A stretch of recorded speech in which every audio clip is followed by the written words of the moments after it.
Okay, so picture this. You've got some money sitting in your bank account. Maybe it's a few $100s, maybe it's a few thousand. Maybe you finally paid off something, a credit card, a car payment, whatever. And for the first time in a while, there's this small window of financial breathing room. And you think, all right, I should do something with this. I should be smart about this. So you open your phone, you go down a rabbit hole, YouTube, Reddit, TikTok, some finance blog from 2019 that somehow still ranks on Google, and 2 hours later you're somehow more confused than when you started. Someone's saying buy gold. Someone else is saying crypto is the only hedge against inflation. There's a guy in a Tesla telling you that index funds are for people who've given up on winning. And then there's a whole corner of the internet that's convinced the entire financial system is 6 months from collapse, so you should apparently be buying freeze-dried food and learning to grow potatoes. And you just close the app, put the money in a savings account, and tell yourself you'll figure it out later. That cycle, that specific, exhausting cycle, is something I've thought about a lot. My name is James, and I spend probably an embarrassing amount of time thinking about money, how it moves, why some people build it almost accidentally while others work incredibly hard and still feel like they're running in place. Not because I had it all figured out early. Honestly, I made almost every mistake in this script before I understood any of it, but because once I started seeing the patterns, I couldn't unsee them. And what I want to do today is walk you through what I genuinely believe is the smartest, most grounded, most realistic approach to investing your money in 2026. Not the flashiest, not the one that's going to make you feel like a Wall Street genius, but the one that 10 years from now, you'll look back on and think, yeah, okay, that was the right call. There's one idea in particular we're going to get to toward the end that most people completely skip over. And it's the thing that quietly separates people who actually build wealth from people who just talk about it. So stick with me. Here's the thing nobody wants to hear at the beginning of an investing video. Before you put a single dollar into the market, into anything, you need to make sure your financial foundation isn't on fire. I know, boring, but hear me out. Imagine you're trying to fill a bathtub. You turn the faucet on, water starts flowing in, great. But if the drain is wide open, it doesn't matter how fast the water comes in.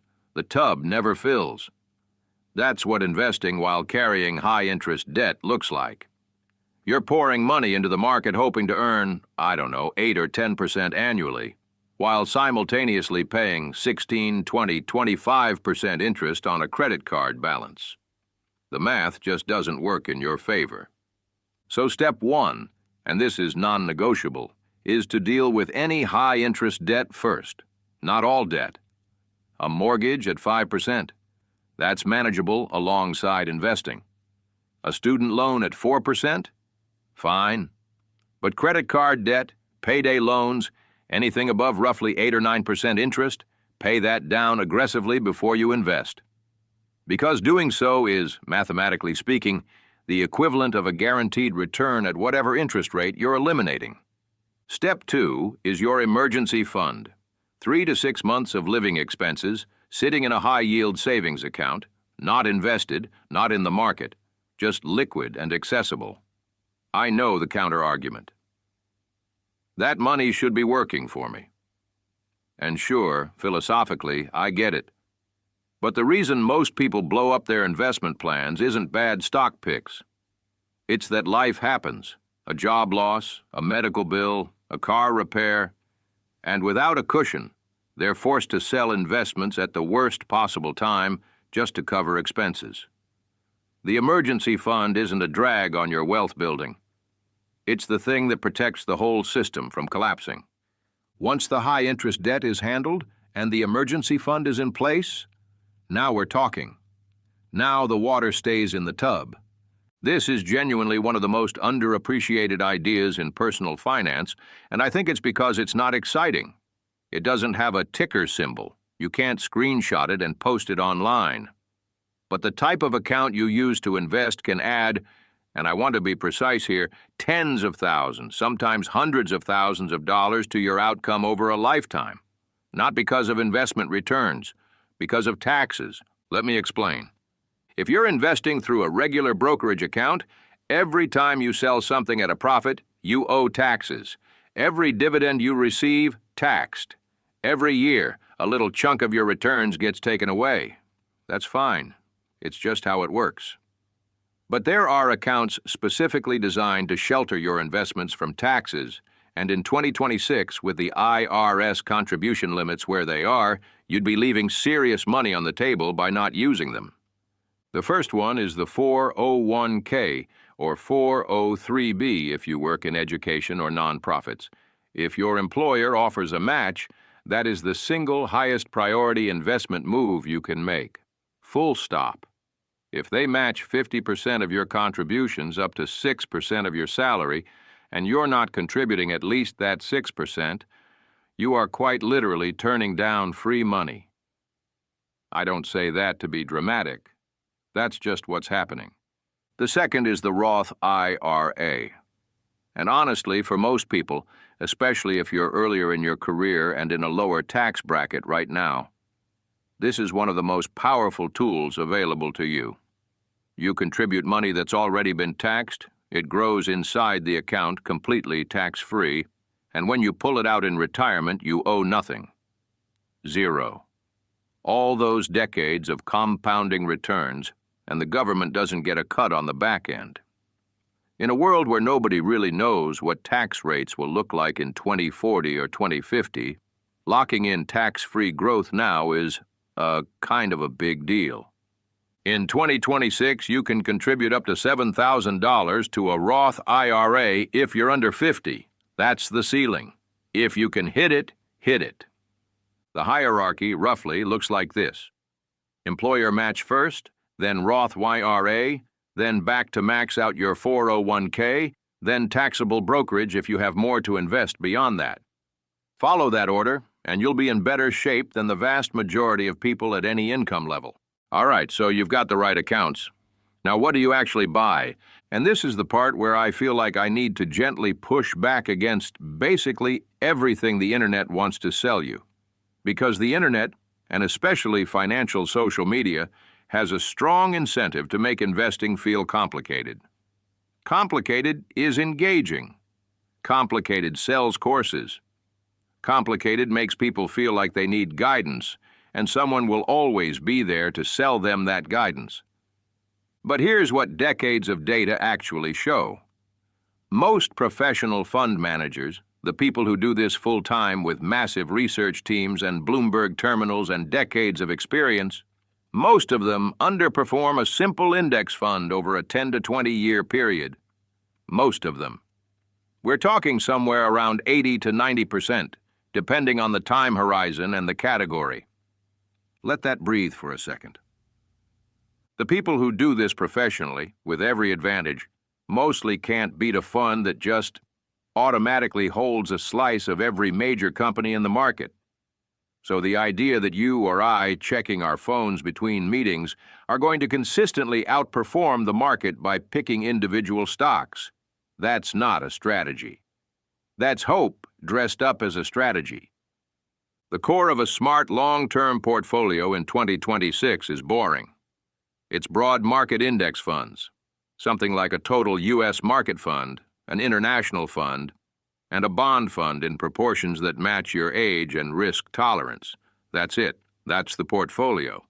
You automate contributions, you don't touch it when the market drops, and the market will drop, that's just part of the deal. And you let compounding do its work over years and decades. Now, does that mean you can never own individual stocks? No, I'm not saying that.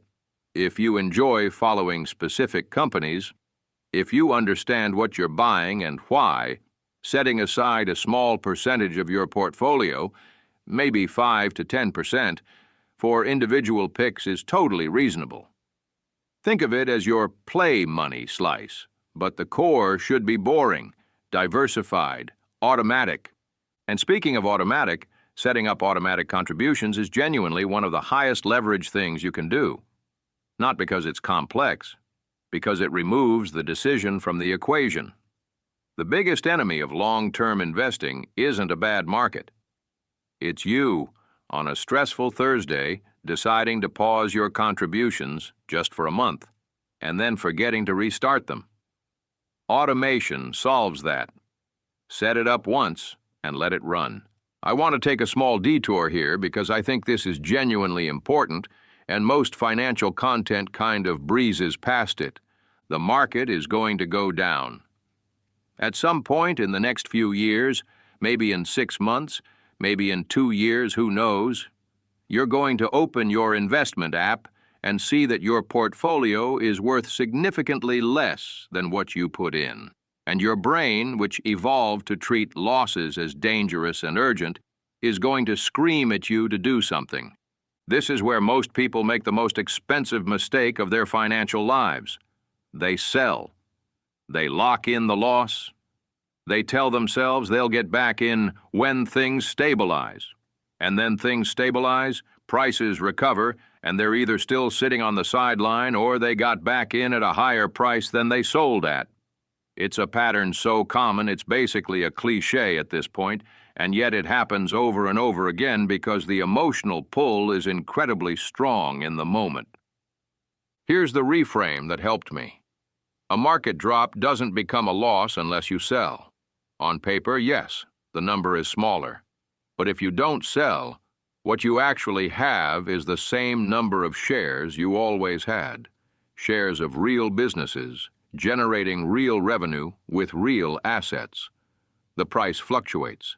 The underlying ownership doesn't.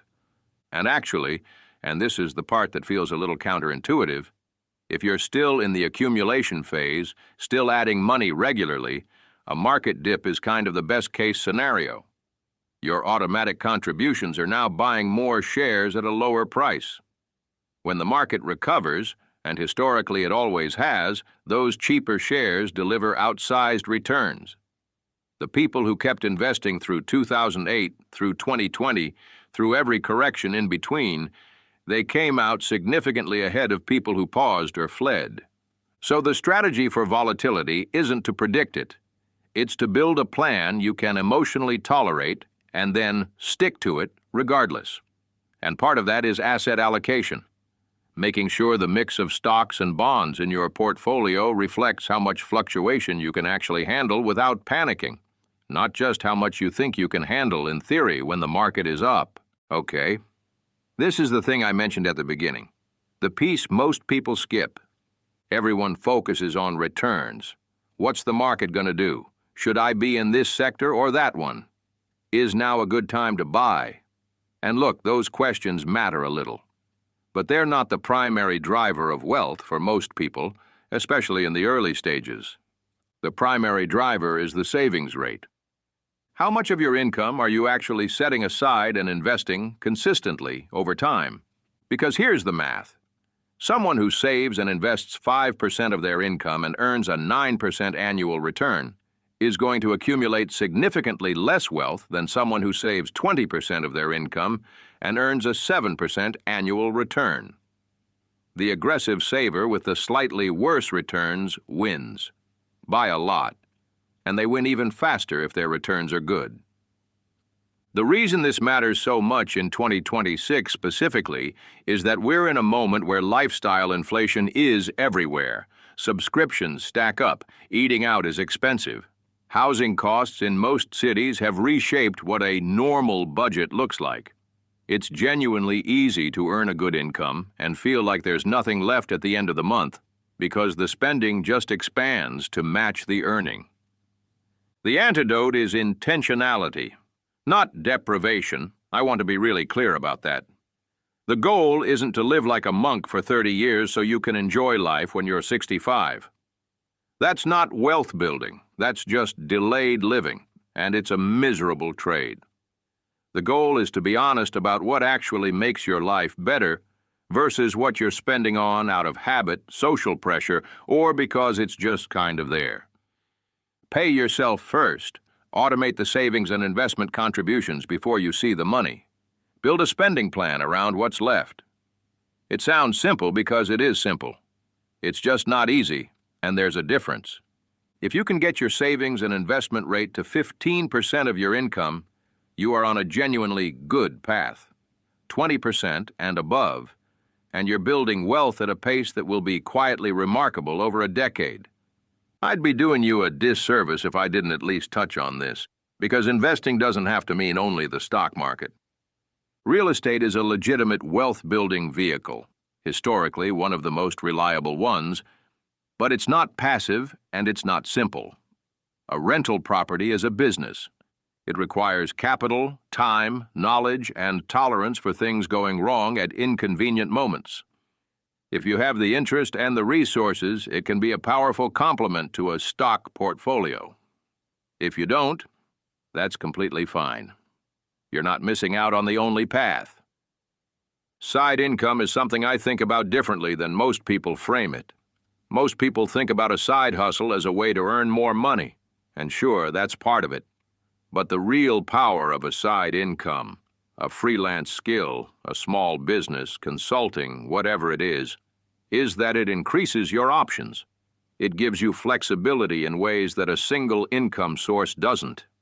And in 2026, with AI reshaping job markets in ways that are still a little hard to fully predict, having a second income stream, even a small one, is a form of financial resilience. It's not about grinding. It's about not having all your eggs in one basket, which is advice that applies to investments and income equally. I want to zoom out for a second and talk about what this is all actually for. Because I think sometimes we get so deep in the mechanics, the accounts, the funds, the percentages, that we lose sight of the point. And the point isn't a number in an account. The point is freedom, options, the ability to make choices in your life based on what you actually want, rather than what you can afford. Financial security changes how you move through the world in ways that are hard to fully articulate until you've felt it. It means you can say no to a job that's making you miserable because you have a runway. It means you can help someone you love when they need it. It means a medical bill is a stressful inconvenience rather than a crisis. It means you can take a risk on something you care about because you have a cushion under you. That's what you're building, not a portfolio. A life with more degrees of freedom. And the funny thing is, you don't have to be wealthy to start building it. You just have to start. The math of compounding doesn't care how you feel on the day you open the account. It doesn't care that you're late or that you made mistakes or that you wish you'd started 5 years ago. It just starts working from the day you begin, and it keeps working every day after that, as long as you let it. So let's bring this all together. The smartest way to invest your money in 2026 is not a hot stock, not a clever prediction about where the market is heading, and not a complex strategy that requires you to monitor things daily. It starts with your foundation, clearing high-interest debt, building an emergency fund. It moves to using the right accounts in the right order to protect your returns from unnecessary taxation. It centers on simple, diversified investments that you contribute to automatically and leave alone when things get choppy. It depends heavily on your savings rate, arguably more than anything else. And it plays out over years and decades, not weeks. None of this is glamorous. I know that. It's not going to make for a great story at a dinner party. You can't screenshot a total stock market index fund and post it like it's a flex. But the people who actually build wealth, not the ones who get lucky and lose it, not the ones who make it look good on social media and quietly carry enormous stress, the ones who actually, sustainably, build real financial security. They mostly did something like what I described today. Quietly, consistently, without needing it to be exciting. You don't need perfect information. You don't need to time the market. You don't need to wait until you understand everything before you start. You just need to begin and then keep going. That's it. That's the whole thing. But if something in this video shifted how you're thinking about your money, even a little, I'd love to hear about it in the comments. And if you know someone who's in that loop of feeling overwhelmed and doing nothing, maybe send this their way. Sometimes the right idea reaching someone at the right moment is all it takes. Take care of yourselves. Don't forget to subscribe to this channel, like this video, and comment your thoughts. See you in the next one.